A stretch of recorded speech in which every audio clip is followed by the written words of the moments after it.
Okay. Thank you for joining me, Mr. O'Barry. Let's dive into today's topic, starting with the rise and transformation of an industry. History remembers those who challenge convention before the world is ready. Mr. O'Barry, you were one of the first people to challenge the way the world thought about dolphins. How did you remain committed to your convictions during a time when relatively few people shared your perspective? Uh, that's a good question, and I don't have an answer for that. I've been doing this so long. It's I don't think about it. It's not it's like a jerk reaction when if there's a dolphin in trouble anywhere in the world, my phone will ring. And my son says it best. My dad can't say no, so I show up. And one thing leads to another. And before you know it, you're involved in an entire campaign that's sort of takes over your life. For example, if you saw the movie The Cove, did you see that movie by the Yes. way? Yeah. So somebody contacted me and told me about it, and I showed up, and that was like I don't know, 15 years ago. I'm still involved, and I have about 10 of those things like that.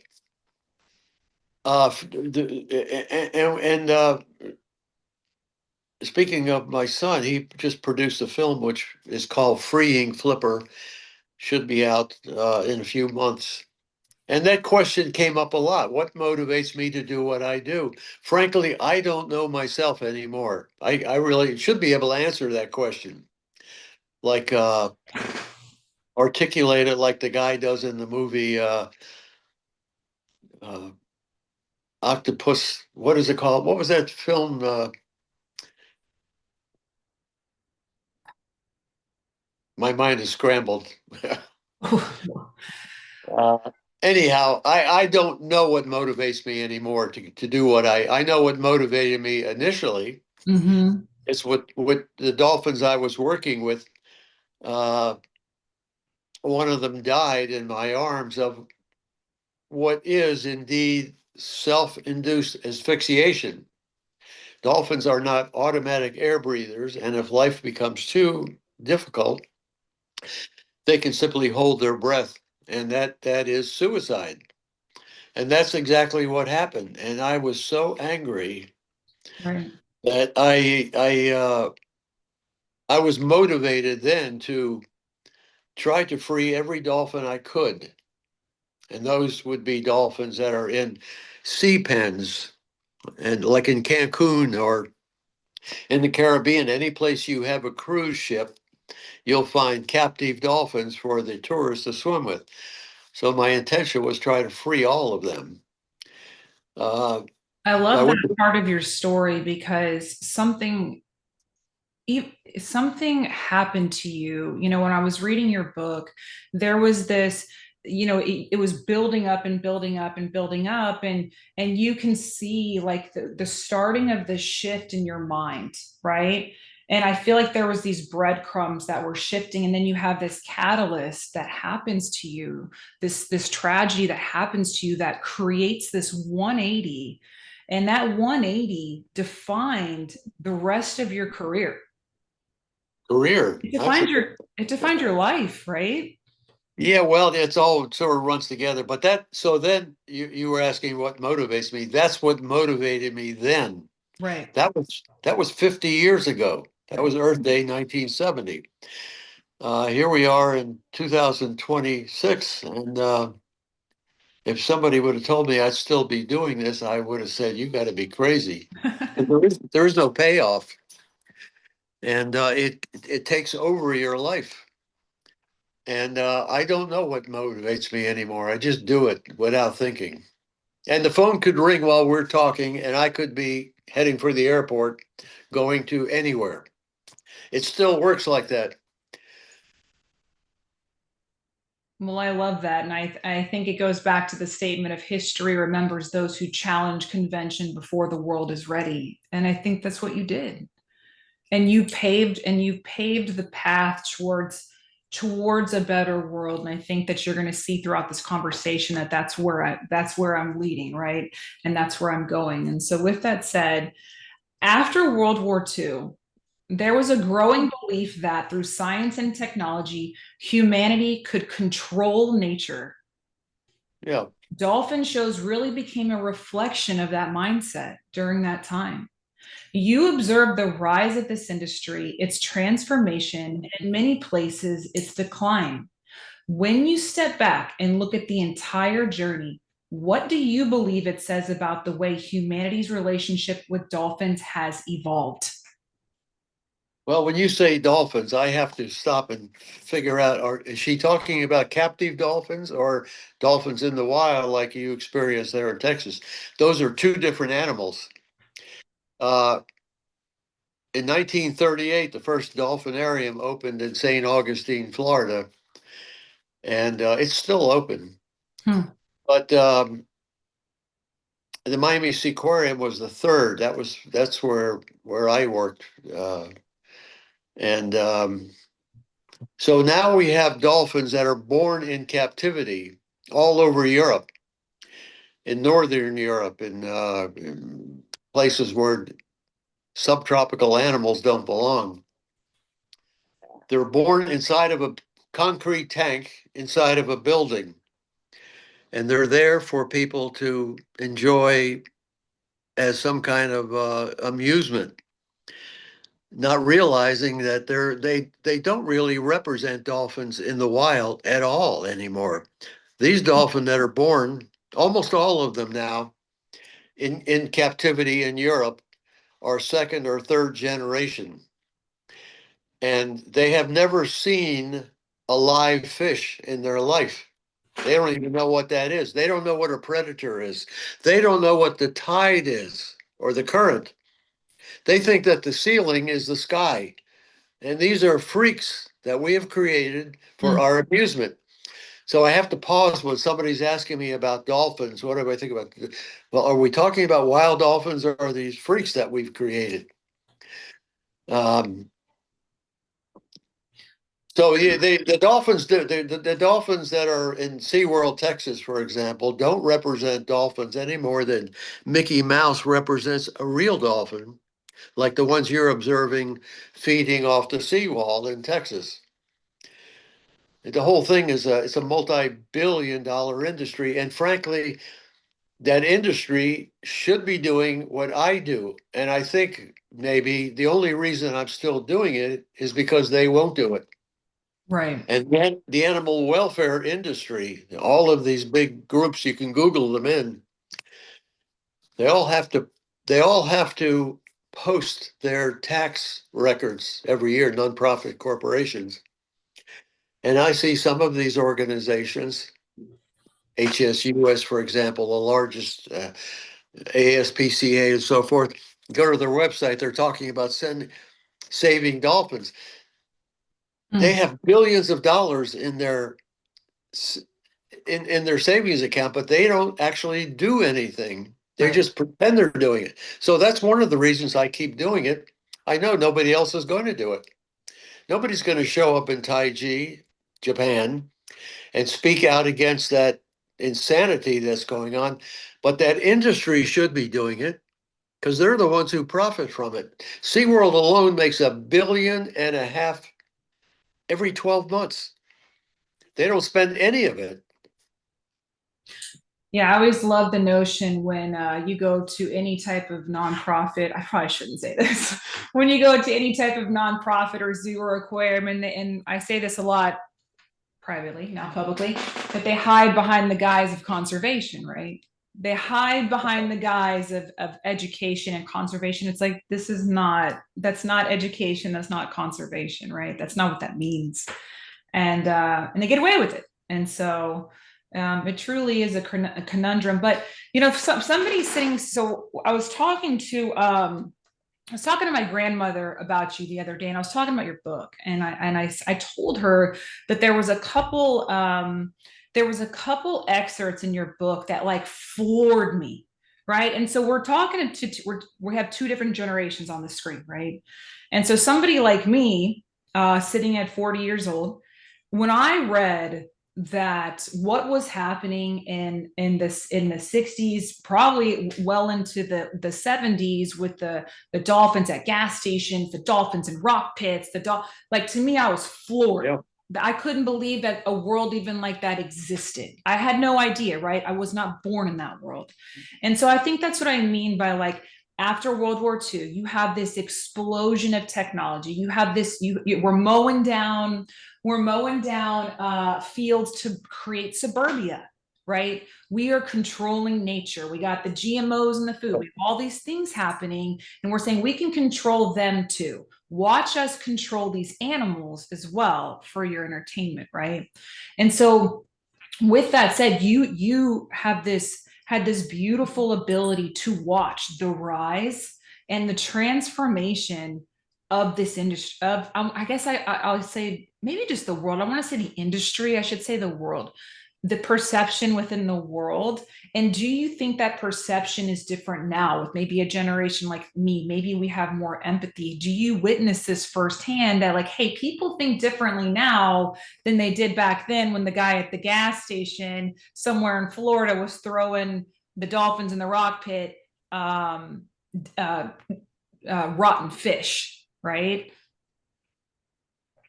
Yeah, well, it has changed somewhat. I see it here in Europe more than the United States. People get a better education, I think, or something. But it's still a problem because this is a multi-billion-dollar industry that has people convinced that having dolphins in captivity is a good thing. You only protect what you love and all of this nonsense. Um, but if you watch a dolphin show and you really have an open mind, you'll have to agree when it's all over with. Um, it's nothing more than a spectacle of dominance. It gives you the And so the dolphin captivity issue for me and Helena and others is as much about people as it is dolphins. To teach a child not to step on a caterpillar is as important to the child as it is the caterpillar. It's kind of like that with these dolphin shows. What are we really teaching people? We're teaching them it's okay to abuse them like this, as long as we call it education, research, conservation, we can get away with it. And the government helps. The government profits also in the form of billions of dollars in taxes. So that's their partner, their silent partner. And the government pretends that, oh, we're monitoring them, we're taking it. Actually, they're not doing that at all. The National Marine Fisheries Service is part of the Department of Commerce. Commerce. Their real job is to facilitate commerce. And when people applied for a permit to capture dolphins, 99.4% of all those permits are approved, just rubber stamped. You want to ship them to Europe? No problem. Here's a permit. So they've got people convinced that these dolphinariums are a good thing, and they're educational and research and conservation. And it's all nonsense. It's all about money, billions of dollars in money. right, right. And that's what it comes. And again, that's that whole guise. You stand behind the smoke screen of, oh, this is for the betterment, or um, this is for them. Something happened a few years ago here in Texas, where an organization plucked a dolphin out of a canal in part of Texas, and there was a lot of pushback, because basically the dolphin had become a little more. People would feed the dolphin, right? But it's still in its natural environment, and it's fine. Leave it alone. He's fine, right? It is what it is. So he became a little more accustomed to humans. That's okay, and he's not there anymore. He, I believe, is at SeaWorld or another marine aquarium, and so I had read that a couple months ago, and I was pretty appalled by it. And I know here in Texas, the vision that I had for the organization that I started was a vision. We kind of talked about this earlier, that I don't think anybody else has really maybe had the opportunity to kind of put the gas on it, right? And I got a lot of pushback from a lot of different people at the beginning. And I said, all I'm doing is standing here on a bulkhead filming dolphins and sharing how wonderful they are. I don't think I'm doing anything wrong. They leave me alone now because I think hopefully they understand a little bit more of the purpose. But you definitely have organizations that are in cahoots with aquariums like SeaWorld and other aquariums, and then they sit there and say, oh, we're here to help them. Well, okay, in what way? It's kind of silly, but I guess it is what it is for now. um, with that said, I'm going to ask you my next question. So, sir, few people have influenced the conversation around dolphins the way you have over the past 6 decades. You continue to do that. I love how passionate you are about when you speak about the welfare of dolphins. You have a true, genuine intention for the welfare and care of another species. You really do. Looking back on your career, do you believe the greatest transformation has been in what we have learned about dolphins or what dolphins have taught us about ourselves? Well, we should have learned. We've been keeping dolphins in captivity now since 1938, and we should have learned by now that they don't belong in captivity. Some animals do not belong in captivity. It's as simple as that. And dolphins and other whales do not belong in captivity. That's the most important lesson we should have learned, but we didn't. And so they have been around for 65 million years. We've been around a very short time. So that's hard to get a picture of 65 million years or even a million years. But if you look at the dolphin's evolution, 65 million years, let's say a football field is a graph. We're only on the 1 foot line. They have been here fully developed for the 65 million years, complete and perfect. Yet we treat them like we capture them and put them in a circus, and we treat them like circus clowns. And we teach children to applaud what is abuse. So we're creating these dolphin sanctuaries. Actually, we're working in Italy now on one. We have one in Bali, is the first one in the world. And when people come around and we're feeding them, the first thing we tell them, I'm going to feed this dolphin now. Please do not applaud. Hmm. You should never applaud a wild animal performing for us. Hmm. SeaWorld should be telling people that. Again, this issue is as much about the people as it is the dolphins. So, yeah.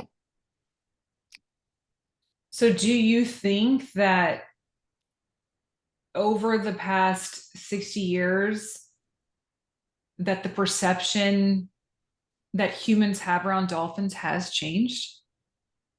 Some people, look. I'm one who believes that we are fundamentally spirit, having a human experience. So when you say people, there are old souls and new souls and everything in between. I What was was I thinking saying? about this the other day because, when I founded Dockside Flippers, I wanted to be very careful about sharing my personal opinion about how I felt about dolphin captivity. Because what my goal was for people in Port O'Connor, for fishermen to like me, right? They have to like me. I don't want to say the word radical, but I had to be like, my message had to be very like, look at this, look how amazing this is. Look, this is worth slowing down for. This is worth protecting, right? And so I was thinking about you the other day, and you really kind of sit on the side of atrocities. That's what you witness constantly, right? You witness the atrocities of industries. And so it Yeah. made me wonder if you do believe that change is and has happened. And I have to believe that you believe that, but it must be also kind of hard to believe because you continually see it. And it maybe it declines in the United States, but then it rises in China. And it's like, oh my gosh, here we go again. And now you're just shifting over into another place where you have to almost restart. And it's almost, this continuous vicious cycle, right? Yeah, you're exactly right. Because in China, and I've been there many times, the largest middle class in the world is in China. Mm. When I first went to China to help with it was the rarest dolphin in the world, the Chinese river dolphin, the Baiji, or Lepodis vexillifera is a scientific name. You had to be invited to China by the government. It was before Nixon went to China and the doors opened up, and I was invited by the Institute of Hydrobiology and the Wuhan Mm. uh, Institute of Hydrobiology and the Nanking University to help Dr. Zhou Kaya, who was the dean of the university and the world's authority on the river dolphins.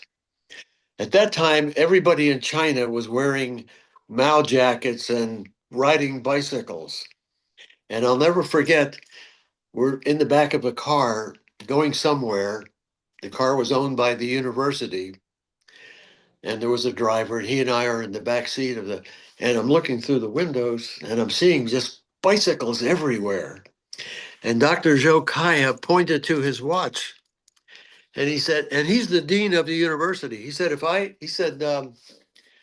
have a watch and I have a bicycle, but what I really want is a refrigerator. But I know that if everybody in China gets a refrigerator, the world is doomed. It Mm. can't possibly take the ozone. The ozone layer cannot, well, 60 years later, everybody's driving that.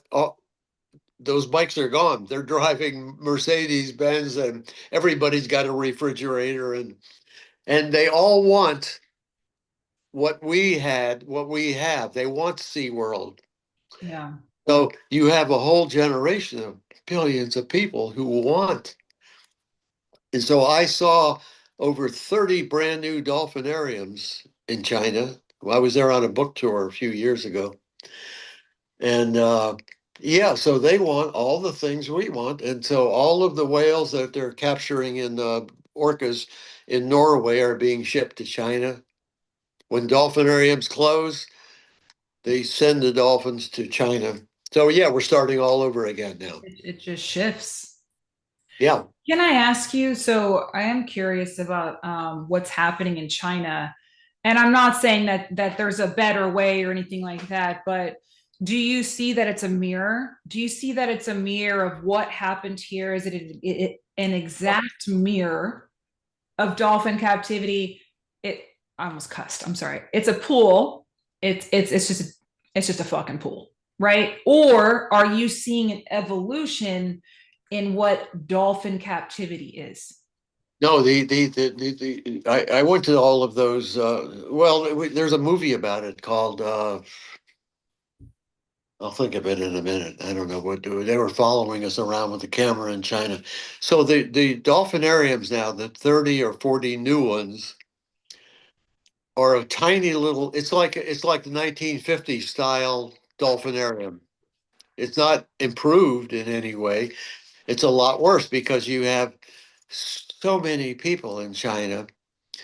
Uh, and so there are bleachers going around in a circle, and down on the bottom, you'll see this small pool with a bunch of orcas or beluga whales or dolphins in them, all shipped from the United States or from somewhere in Europe. So no, they're not better off. It's truly a mirror. They haven't evolved. The only way they could evolve is to create sea sanctuaries, sanctuaries where the dolphins can experience the natural rhythms of the sea and the tide and the current. And we have that in Bali. Uh, the dolphin's primary sense is sound. Our primary sense is light. We're visually oriented, but they're sound oriented, very family oriented. The largest dolphin, the orca, when they get together for life. And so when we capture them and put them in SeaWorld and in these places, we take away from them the two most important aspects of their life, the world of sound and their family. So it's all, no matter what you do, it can't get better for them. They're in a concrete box in chlorinated water, and you've got a billion-dollar industry telling you it's fine. We're educating the public. This is conservation, and It's so torture. It truly is torture. it's torture. But some of them, most of them are psychotic, I believe, Yeah. and they become crazed after a while. You have to be incarcerated yourself to understand what they go through. Right. It's like That putting a human in a dark room or chaining a dog to a fence its entire life. It's worse than that. It's actually worse than that. They have a brain larger than the human brain. And so, and bigger, than much larger and more complex than a dog or a cat or another domesticated animal. They're not domesticated. They're forever wild, but they're trapped in this artificial. They were abducted by aliens, or they were born into a concrete box like that, and they have no idea what the ocean is. So how can it be educational? It's actually a form of Hmm. bad education. It's Yeah. the reverse of what we're being told. I loved But what you said in your book, and I'm reverting back. It's obviously timeless. I know that you wrote it in the 80s, and I did read your first one. And I love what you said. You said something about, you were like, if aliens were to come to Earth and they were to connect with another being and you were to remove sight, what difference would it be to connect with us versus to connect with them? And who would actually be more intelligent? I thought that was amazing. I loved when I read that, and it's so true because you don't because you it's communication, right? It's communication, and we can sit here with our hands and phalanges and build all day long, but when you talk about millions of years of intelligence passed down in a way that we cannot understand, it's a world that we cannot understand, just like an alien's world, right? exactly, exactly. how, Yeah, how would they view us? Who is smarter, right? And I loved that part of your book, and what a profound thing to think in back in the 70s. And I thought it was absolutely beautiful. I want to talk to you about, you did touch on this in your book, and it's something that I remember having this conversation when I was 18 years old, and I did not like the answer that I got from somebody when I was 18 years old, and I still believe it to this day. And it has to do with dominion versus stewardship in the Bible. And the biblical idea of dominion has been interpreted in different ways over time. For generations, many saw it as permission to control and exploit nature. Today, more people see it as a calling to wisely manage God's creation, reflecting how our understanding of dolphins and the natural world has evolved. Do you believe society is beginning to embrace the idea that humanity's role is not simply to rule over creation, but to faithfully steward it? some people, but you can't generalize with people. You have new souls and old souls. I believe in reincarnation myself. If you've been here many, many times, it's kind of like, this took me on a trip to India trying to figure out what are we doing here? Who is more intelligent? I was reading John Lilly's books, who believe that dolphins, and he lived across the street from me in Coconut Grove. He believed dolphins are more intelligent than we are because all of their senses are better. Mm. Their brain is larger, a lot of very different reasons. But you have to find out from that. When some people ask me about intelligence, you have to find out what do you mean by intelligence? Everybody has a different opinion on what that is. We're not very intelligent at all from a caterpillar's point of view. We can't do any of those things that they do.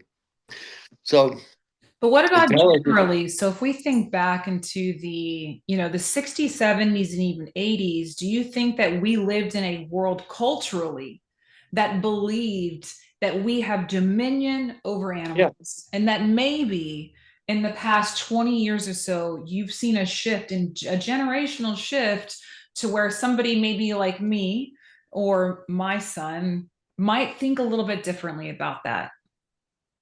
yeah, some people, but not everybody. Again, you can't generalize. There are people who believe that, yeah, we have dominion and we can do whatever we want to do. They're here for to be utilized by us. We have a utilitarian relationship with nature, but not everybody. I remember walking through the zoo the first time with our daughter, and she was, I don't know, 3 feet tall or something, Mm. and she's looking at the Miami Metro Zoo and saying, "God, why are they in jail? What did they do, Daddy?" Mm. So this just fascinated me how some people look at the same thing. Somebody who may be a professor at a university. So why are they so different? So this person thinks that captivity is a good thing. And why are people so different like that? And it comes down to compassion. Some people have that and some people don't. I was about to say What maybe is that about? it comes down Yeah, to empathy. No, it you're right. gets down Because comes like down to, but why is it? Why are some people compassionate and born like that and others? I personally believe is because there are old souls and new souls. I think that's a really beautiful way to look at it. And it's true. Like you go, I was talking to my grandmother the other day about our conversation, and she was like, "Yeah, I took you to SeaWorld when you were a kid.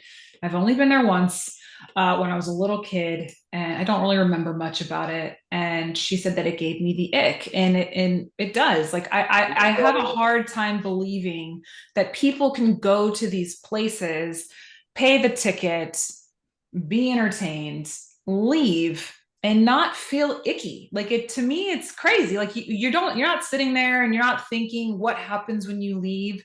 And this just doesn't feel right. Like they can't even turn around. Like this is weird, like it's hard for me to believe that people can just so ignorantly um accept that the world is like that. The world doesn't have to be like that. And you don't want it to be that way. And when I was researching for our conversation today, I was actually kind of surprised. I looked up how many marine sanctuaries exist in our world, and I think it sounds like the answer is three. That there's Well, one in Bali. There's one currently being built in Greece, right? where? No, wait a minute. Where? Oh, Where? There's one in Bali. Where's the other one? let's see here. Let me pull up my notes here, sir. There aren't any. There are only sanctuary in name. So we have the Dolphin Reef Sanctuary that opened in 2019 in Bali. There looks like there's one under construction in Lipsi, Greece, called the Aegean Marine Life Sanctuary. Construction is underway. It will initially serve as a rehabilitation center for injured dolphins, monk seals, and sea turtles, and later become a permanent sanctuary for formerly captive dolphins. The project began planning in 2018 after years of on-site research of site research, but permitting delays have slowed completion. That's what I kind of read, was that there's been a lot of permitting delays on these, but obviously you know There more. is no sanctuary. There is no sanctuary in Greece anywhere. I know that place very well. We were partners with them actually. And physically, it will work as a sanctuary, But the captivity industry is very, very powerful. They have lobbying power. They were able to stop. First of all, to have a sanctuary, there's three things you have to have. First of all, you have to have complete cooperation from the government. And the second thing is you need to have the right climate. Right. You have to have the right infrastructure of people, the right people. So Greece, there are no sanctuaries in Greece. The captivity industry was able to make sure that the government did not issue any permit. So that, yeah, physically it will work, the lagoon in Lipsy, but there is no sanctuary there, and there won't be in the future until there's a change in government or something. But um, and the other one is the Whale Sanctuary Project in Canada. Right. I know those people very well, and they don't do anything unless they get a six-figure salary for the rest of their life. So that's fake, that one. Then you have the one it's called the Beluga Whale Sanctuary, and that's in Iceland, the Hmm. same place where uh, Keiko was rehabilitated and released into the wild by the same people. And that one is asking for donations also. If you do your research, you'll find out that there's a multi-billion-dollar industry behind that who own Legoland. They own 30 aquariums in Europe. They're hiding behind a curtain asking for donations for that's all about money. So there are no sanctuaries in America or Europe anywhere.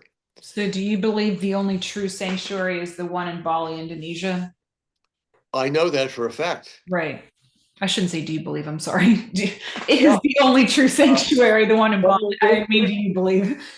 no, Yeah. there's one being built. There's one being built. Actually, we live there now. It's in the south of Italy, in Taranto, Italy. San Paulo Dolphin Refuge. That one's real, and there are no dolphins there yet. But we expect to get the first two dolphins in next April, and hopefully that will be the first one in Europe. And we're planning another one in Naples, Italy. And we're looking at Croatia for cold water dolphins like orcas Hmm. and uh, and beluga whales. But places like the Dolphin Research Center, for example, in the Florida Keys, pretend to be a dolphin sanctuary. Actually, it's the most commercial of all of the facilities in the Florida Keys. So they call themselves a sanctuary, but from the dolphins' perspective, no, it's not. They teach you to applaud dolphins. It's all about money. Yeah, I was pretty shocked when I had researched, well, how many dolphin sanctuaries are there? Or none. And yeah, and well, yeah, because it says under development, under development, under construction, and then you have open in 2019 is the one in Bali, Indonesia. I was Well, yeah, actually that one it's going to be a sanctuary in the future. A sanctuary is a place where you go and you live there for the rest of your life because you cannot be released into the wild. So we were living in Bali and we got the word from the government that well, we had been protesting the local dolphinarium for years. It was a traveling dolphin show. They would put a tent up, dig a hole, put a plastic liner, fill it full of fresh water, salt, copper sulfate, put a tent up, and then do that for a few weeks and then move to the next town. So we were able to shut that down and the dolphins became available. So we opened, they told us, the government, if we created a sanctuary, they give them to us. So we took them. But it's really a halfway house hmm. because you don't know if they can be released successfully in the wild until you get them out of they were literally in a swimming pool at the Melka Hotel. And we took them out of there. You'll see this in this new movie called Freeing Flipper. Should be out in September. So we took them to a bay and we built a floating sea pen. It's 60 feet deep. It's the deepest uh, enclosure for captive dolphins anywhere in the world. Right. And you observe them, and you sort of play God when you do this because you have to know that they can be successfully released back into the wild. Yeah. And you can't, there's no shortcut. You got to live with them. You got to sleep on the dock. You got to make sure that they can catch live fish again. And the three that we had were good candidates, and we released them back into the wild. So the rest of the dolphins in Bali at the dolphin area cannot be released into the wild. So it will become a sanctuary, and they'll live there for till they die. Right. Not all dolphins can be released into the wild because of what we have done to them. Most of them are psychotic, for one thing. And Yeah. those that are born in captivity who don't know what a shark is.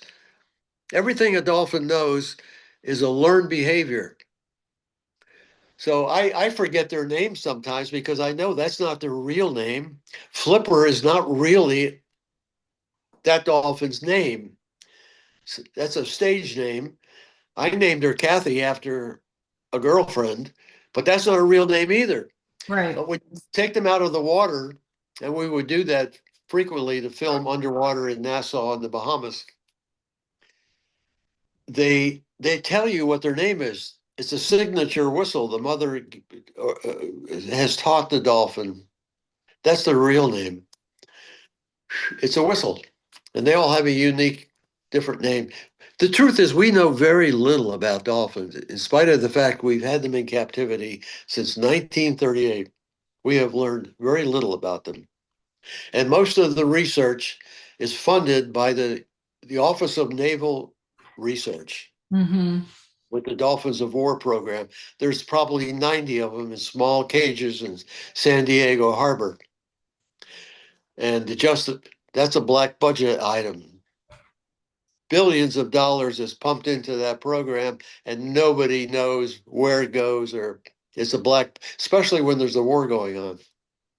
Hmm. There's a lot of fraud. But yeah, we're starting to think in terms of sanctuaries now, and um, I have high hopes for this Freeing Flipper movie that my son and Leo DiCaprio is the executive producer. Oh, that's wonderful. Um, yeah, and so, staying on that theme, right? And it's building the future. And so, for somebody like me, like outside looking in, over the years, the conversation has shifted from simply, raising awareness, right? Raising awareness to finding better solutions. And marine sanctuaries have become a big part of that conversation. And so, what progress? Well, I guess we kind of just talked about it. What progress are you seeing in dolphin welfare today? And what are some challenges we are currently facing? I think I want to focus more on the challenges. So we've seen some progress. We have the Bali sanctuary. We do see, I believe, a shift, a beginning of a shift in perception, even if it's just in the United States. But that's starting a global conversation, and hopefully that conversation trickles into the world, right? It's the way everybody should think, that we have no right to put these animals in captivity, to make them go insane, and for our own pleasure. It's kind of a sick thought. But with that said, do you see progress, and what challenges do we currently face? Yeah, I do see progress with the concept of just the fact that we're debating sanctuaries. We're debating with a multi-billion-dollar industry. It's like a David and Goliath conversation, but at least we're talking about it. But the best way to bring about change for the common good is by example. Talking can only be, we can talk about it. We've been talking about it for the last 15, 20 years, but still there are no sanctuaries in America or Europe. But they're talking about it. Why do you think that is? Do you think that it's just constant red tape? No, Because it's very deliberate. It's a multi-billion dollar industry that's based on supply and demand, and it has the government behind them because all of that money is made in two ways: ticket sales and taxes. Where does that money go? It goes to that industry or it goes to the government. And that's hard to fight. They have people believing it's a good thing. SeaWorld is a good thing. We rescue. Actually, they do the best job in terms of rescuing stranded dolphins, but that's 1% of what they do. hmm, Once in a blue moon, they'll have a stranding. Well, right, there's a lot of them in Texas and Florida, not a lot. In the Florida Keys, every one of those dolphin swim programs, they're uh, along the side of the road, along the Florida Keys, and they all pretend that all we do is rescue, rehabilitate dolphins. And they do that, but it's only 1% or 2% of what they do. Every few years they'll have a stranding. And many times the dolphin is stranding deliberately. They're coming ashore to die. right. They'll make a big circus out of it. Oh, we rescued, and they'll get all the media coverage they want because they. And just pats on the back, just pats. Probably should have just Well, said, there's still a lot. Look, the bottom line is the only way to solve the problem. The government's not going to fix it. Nobody's going to fix it. The consumer has to stop buying tickets. And I've thought about this for 50, 60 years now. And I know the only way for this to end is for people to stop buying tickets. There is no other way. do you think in the United States that they have, well, like, I don't want to, like, not China specifically, but what about the US? Do you think your organization and other organizations as well have put so much pressure on the Goliath of SeaWorld that I'm reading their timeline and they had to shift into roller coasters to try to stay afloat, right? And Yeah. that to me is such a huge win. And so do you think that in the United States that this shift, like that this side is winning? It could be. I may not be aware of it. I'm just so caught up in what I'm doing. I don't know. I don't have my finger on the pulse of that anymore. I just keep doing what I'm doing. I don't think about it. I don't think about it. It's like breathing. I don't think about that. I just do it. So I'm not the one to ask. For the But United States? every time we do a dolphin, so we have rescued, rehabilitated, and released dolphins back into the wild in Guatemala, Nicaragua, Colombia, Brazil, Haiti, Indonesia, the Bahamas.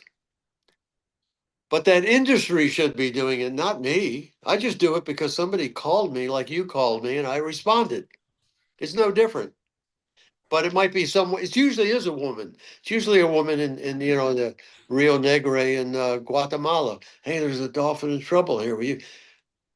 Well, why don't you call the HSUS? They have $300 million in their savings account.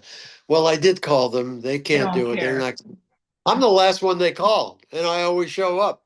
The only reason I showed up at these places because nobody else would. It's not that I want to do this, and I make that very clear in this movie. I really am exposing, blowing the whistle on the On animal them. welfare industry that should be doing it. They have the money to do it, but they don't. Do, there's two things. Excuse me, there's an animal welfare industry, and there's also animal rights. Those are two totally different groups of people. All of the dolphinariums that you see at closing were closed by protesters. From what I have seen in the last 50, 60 years, that's the only thing that has worked to shut these places down. The animal welfare industry doesn't never shows up for a protest. They work 8 to 5, they get six figures salaries, and they get it for life, like the ASPCA. that guy gets paid $1 million a year. I get $2,000 a month doing what I do, and so Social Security. So until they step up and well, I'm going into a tangent now. Oh, but I love what you just said. So You read started. yeah, so I sort of blow the whistle in this new movie because at 80, I'll be 87 pretty soon, and I don't have that much time left in this body, so I'm being a little bit um blowing the whistle whenever I can. Purposeful. And what you did was you first blew, I think it's interesting, this evolvement, right? Because you first blew the whistle on captivity, and now you're blowing the whistle on what the organizations of animal welfare and rights, right? And saying you're not doing your job. Well, You're animal not right doing what you're supposed to be doing. the animal rights people do, they're not part of an organization. They're just normal people who have compassion, and they show up for the protests. People in the animal welfare industry do not show up ever. They don't work on the weekends. So there's two separate things here. Most people don't realize that. Um, so I relate more to animal rights people than Welfare the organization, animal welfare industry. Yeah, that's just an right? industry that, well, I don't want to go into that, And but it's that's, okay. It's okay. And what a beautiful thing, because it's the power of the people. You mentioned it before. It's the power of, there is power in consumerism. There is power in choice. There is power in the individual yeah, exactly. to Exactly. Yeah. make change. And so you don't have to sit here and say, okay, well, I'm going to donate to X organization and they'll do something about it, right? Yeah, that's what happens. That's how they got all that money to begin with. Yeah. Whoever has it used to be magazine, whoever had the slickest magazine, the big groups, they would get all the donations because most people don't want to think. They just, at the end of the year, they want to write a check to the slickest group, the one that I'm sure the HSUS or ASPC or some PETA or whatever the big corporation is. But it's really so I tell people, if you really want to help, that woman that's pushing the grocery cart through and feeding the wildcats, give her your $20 instead of sending it to Hmm. this big group. Uh, that's that's how you do it. Support grassroots organizations, not an industry that has got more money than you do. I'm working with a woman now who's has given millions of dollars to the Whale Sanctuary Project and to the National Aquarium, who say they're going to open up a sanctuary. They've been saying that for 10 years now, and they haven't done it, but they keep taking in donations. It's like the donation industry. So you have to, consumers, it's like when you go through a grocery store, most people don't read the labels. And they don't when they make a donation, they don't do their research. Right. So I actually never plan on asking, I never plan on asking people for money for what I do. I love I what don't you're either. I never have. The Dolphin Project does. That's the corporation, Oh, but well, no, that's different. Y'all have a significant and powerful purpose. And my purpose, I kind of look over here and I'm looking at the bulkhead that I film on my other computer screen. And I thought about it the other day and I was like, I won't, because that's just my purpose, right? My purpose is to go out there and share and hope that it inspires connection with people to our natural world. It's definitely changed me for the better. I wanted to wait a ask. minute. Wait a minute. Let me ask you a Oh, question now. yes, sir, Uh, please. because I brought this up earlier when you first got. So when you actually go to the seawall, I see you're filming with your iPhone Yes, sir. or yeah. But you're getting close enough where you can actually see them underwater, not underwater, but you see them next to the bulkhead. Yes, sir. You have to get a GoPro with a long pole on it so you can hold it underwater. You'll be amazed at the footage you're going to get. Well, is the water clear enough? Sometimes it gets a little churned up, and sometimes it is clear. I was listening because they kind of come to the edge, where I kind of call that sniper station, and so I hear a lot of whistles and bursts and clicks and things like that. And I was like, I should get an underwater microphone. And but Well, yeah. they have the microphone. There's a microphone attached to it. Oh, well, there you go. Yeah, And so I definitely want in to level it up for sure. in Italy, in Taranto, Italy, where we're living now, we're moving there for this because we're doing the sanctuary, San Paulo Island. But our Italian colleagues have two catamarans, and that's how they finance their work. They take tours out to see dolphins in the wild, and a lot of them have a GoPro with a long pole. They can hold it underwater and get because the water's crystal clear, like the Bahamas.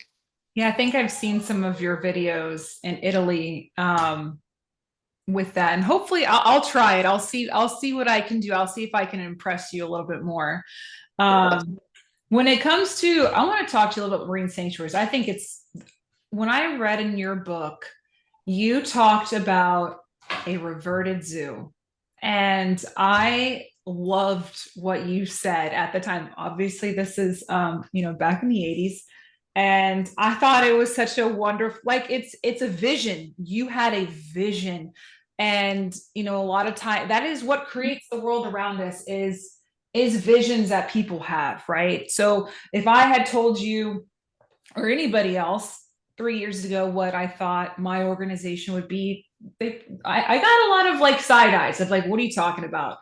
And the way that inspiration kind of falls into your lap, or the way that you begin, everything is in my mind. And even when I read your book, um, I truly believe that God had a purpose for you, and your life continues to be a reflection of that purpose. What a beautiful, beginning and middle, and as it continues on, like I'm I don't know if this means anything coming from me. I'm very proud of you. Like you've done Oh, such. thank you, thank you.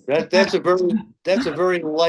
very light book that reads like it reads like a novel. But the story got darker, and there's a book called "To Free a Dolphin" That that you might want to read. I will. And I started to write another book. It's called "On the Dolphin Trail." So I have the title, and it's about the dolphin captivity issue. And the last sentence is, "The bastards are wrong and they know it." Yeah. And I love now I got to fill in 3,000 pages, 300 pages. Oh my God. But I don't actually have to anymore because my son's new movie, Freeing Flipper, is that book. And my wife has been writing one for 20 years, and it's about finished. Um, and it reflects that movie too, uh, which is called Freeing Flipper also. Yeah. So when Anyhow, I'm going to have to go pretty soon. I have another. Oh, okay. Well, can I ask you one more question if that's Yeah. okay? When you spoke about the idea of a reverted zoo, and you've spoken about Yeah. it over time, what does that vision look like to you today? And do you think we're getting closer to making it a reality? Do you still believe in that vision? I do, and I wish I had remembered to because I did a 25 or 30 interviews for this new film. And when I first started doing this back in 1970, Earth Day 1970, we set up the first dolphin sanctuary on Key Biscayne on Mashta Island, right next door to Richard Nixon. He was our neighbor on Key Biscayne. And so when I was being interviewed, someone would ask, "Well, what is the Dolphin Project?" I would always say, because I hadn't been doing a lot of interviews, I would always say it's an alternative to the concept of the zoo as it relates to dolphins. I haven't said that in 50 years, but that's still what we're trying to do. So there was no real activism other than in Bimini when I was arrested for the first time.